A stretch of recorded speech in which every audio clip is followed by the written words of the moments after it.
would say is that when you do look at obesity, you do actually also have to qualify and look at who is spending money in the healthcare system. So when we talk about obesity, we're talking about severely obese people, first of all. So I mean, some of the kids certainly on the show, and I would say some of the family members, etc., would be probably considered morbidly obese.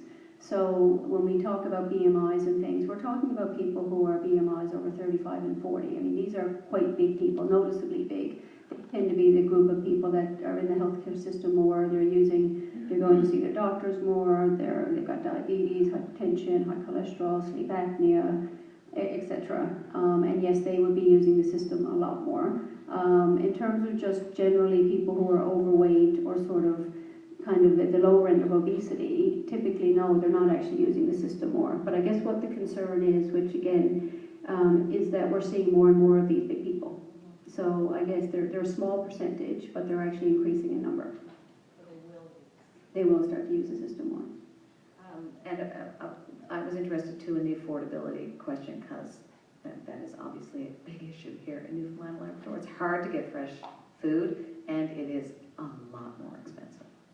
Well, one of the big things that so when we talk, from my perspective, when I look at these, rising rates of obesity or other health issues, diabetes, chronic disease, and other chronic diseases, one of the things that I can think of for the reason for why this is because in part of the food environment and food system within which we are living.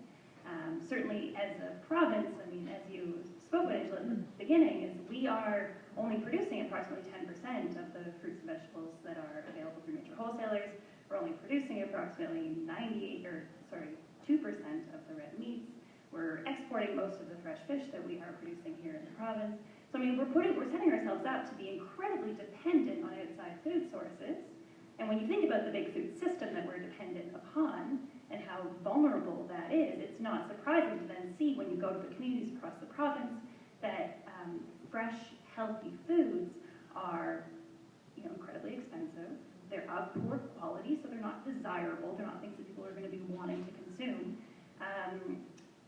Expensive, quality, and just availability. They're not even there, or there's not the diversity of the types of foods that you would want to consume. I spent 5 weeks once on the Bayvert Peninsula, which is rural Newfoundland for anyone who's not from Newfoundland, shooting a TV show, and it was hard to come by anything green. I can tell you, it was brutal. We'd have to drive 2 hours just to get vegetables.